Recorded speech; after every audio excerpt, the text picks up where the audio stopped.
Okay guys, welcome back. On this section we're going to talk about design tools, and I'm going to focus on three design tools. I'm going to talk about Photoshop, Illustrator, and Sketch. Why these design tools? Because they are probably the most used tools for web and mobile design. So let's start with Photoshop, which is probably needs no introduction. We all know Photoshop. We all know it because it's always in the news, and it's a tool that has been for decades. And Photoshop, I will tell you this, and you're gonna be probably a little bit shocked when I tell you this. Photoshop is not for UX or UI. Photoshop is not for that. Photoshop was never meant to be that tool. Photoshop is great though for photo manipulation, for doing crazy stuff, and for fun stuff, and for having your face punched, which is pretty much what you do when you use Photoshop for web and mobile design, by the way.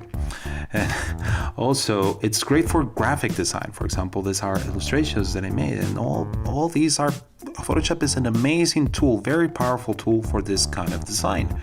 It's also very good if you are trying to do some hipster mock-ups of your designs. So if you want to put your stuff on Dribble, or if you want to put it out there or you want to impress your clients with a really cool isometric perspective of your mock-ups, Photoshop is a perfect tool for that. I will tell you later that Sketch has a plugin called Magic Mirror that does something like this, but that's for later. And also, Photoshop is great for animations and for animated GIFs and for having a cat doing a crazy stuff like this. But again, I wouldn't recommend it. I wouldn't recommend using Photoshop for UX and UI. And I will say why. The problem with Photoshop is that it's massive, and it's not, again, it was never meant for UX and UI. It's meant for pixel manipulation. It's a program that is meant for designing photos and for applying effects to it, for changing colors, for adjusting levels and contrast. As you can hear, all of these things are not things that you need to you need to do when you're doing web design or mobile design. But I will say, on the good part, on the left side, I will say Photoshop is a very powerful tool. It's a very versatile tool too. It gives you pixel perfection, and it's also very fun. I love Photoshop. Don't get me wrong. It's just Photoshop is not meant to be used for UX and UI design. That's all I'm saying. And also something that probably you have already noticed in the last couple of years, when Adobe changed their pricing plan, Adobe can Photoshop in particular can be pricey. If you're not using the tool for what it's supposed to be used for, I will say that it's pricey. But if you're actually using it for photo manipulation, for graphic design, for animated GIFs, for hipster mockups, for all that stuff, then I would say it's worth every penny. But if you're using it for web and mobile design, I would recommend other tool, and I will tell you what other tool is that. And so another tool that is out there is Illustrator.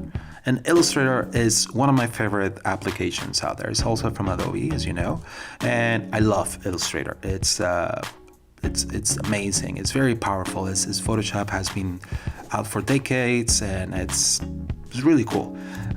One thing that is great about Illustrator is that you can, if something that you need on web and mobile, you sometimes need icons, you need patterns, you need very particular visual design elements or assets. Those things you will probably need Illustrator for that if you're going to actually make custom icons. Also, if you want to do custom illustrations, then Illustrator, I mean, it's in the name, Illustrator, illustrations. Illustrator is a perfect tool for that.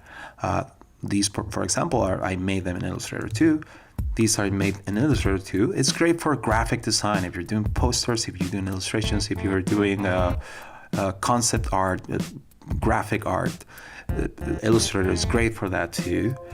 And I would say also, since Illustrator has artboards, and you have a huge canvas, and you have the ability to duplicate symbols and the ability to have textiles, I would say that Illustrator it's also good for UX and UI.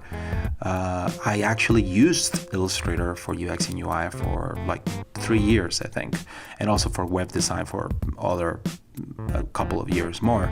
But I would say that it has some things that make it a little bit not as good as the other application that I'm going to talk about. So to put it in a conclusion, the good things is that it's powerful. It's vector-based. Artboards are amazing. It gives you a lot of flexibility.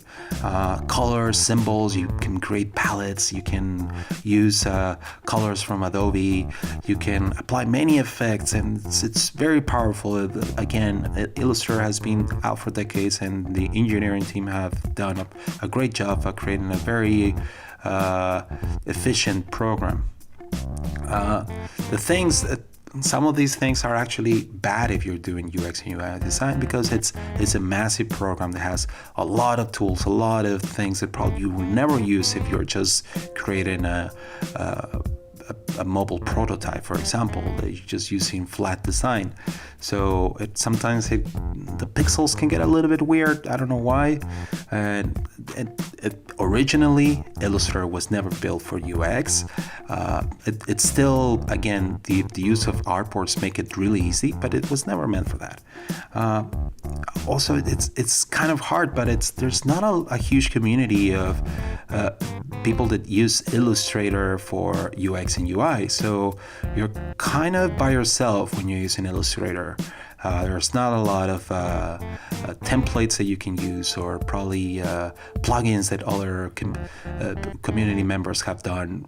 You're gonna be just by yourself using the tools that already exist. And also, again, I will say it's pricey. If you're not using its full potential of Illustrator, then it's not worth what you have to pay to have it. But again, if you're using it for illustrations, you're using it for art design, it's perfect tool, and it works really well with Photoshop. So yeah, that's why I have it as a pricey as a bad thing if you're focusing on UX and UI. So this leads us to a different program. It's a newer program from a small team, and it's called Sketch. It's from a team called Bohemian Coding. And Sketch is, I would say, Sketch is love. Sketch is life. It's really good because Sketch was built for UX and UI from the ground up. This thing has everything you need, like from the beginning, to start designing mobile apps or web design. Again, this thing, you have everything you need right away. And also, there's so many plugins. The thing that I mentioned about Illustrator being the bad thing, on Sketch it's the total opposite. The community is amazing, and it's always creating something new, and they're always you will always find someone else that just put something free out there so other people can use it. And it integrates really well with prototyping tools and other design tools. And also like other like office tools like Slack, and it's really, really good. And also, right out of the box, Sketch has really good templates that you can start using. For example, what you see here in the background is a material design template that comes with Sketch that you can start using for your Android projects. And also it has really good iOS templates and also web templates. And something that makes it really powerful, it's the use of symbols and styles. And how symbols and styles work on Sketch, they work pretty similar as how they would work on a web design. If you like when you change a style from a style sheet, it changes not only in the page that you're working on, it changes everywhere. Wherever that style is applied is going to be changed, and you see it instantly.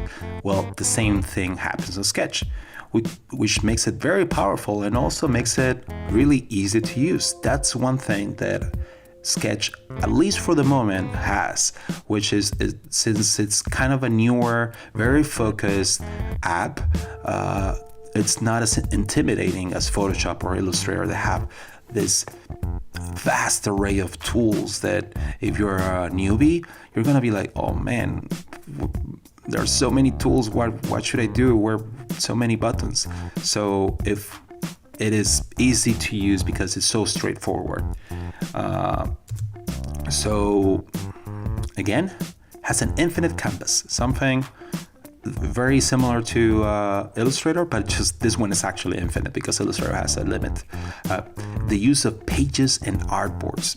Using pages, you can group your work into different definitions, for example, different resolutions, or probably different fidelities, or probably one flow is in one page, a different flow is in a different page, or probably different versions, and all in the same file with different artboards. That makes it really, really cool.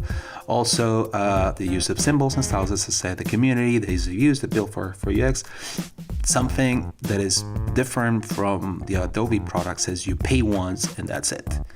You pay less than $100 and that's it. All the updates are for you. You don't pay a monthly fee as the Adobe program.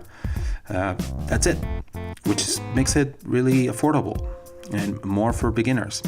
Also, oh my God, so many plugins. As I said, they're so useful and will make your workflow super, super easy.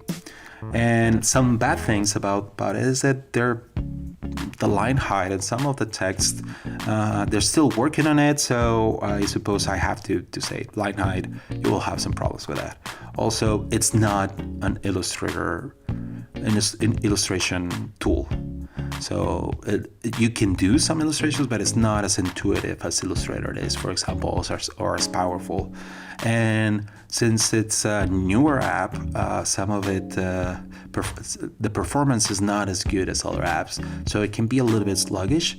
And for example, in the zoom, when you zoom, it can be a little bit slow. But that's pretty much it. So just as a recap, again, these are 3 different tools that I think they should be used for 3 different purposes. So I'm not saying one is better than the other. All I'm saying is there are tools that are different and you should use the tool that you need in the moment that you need it.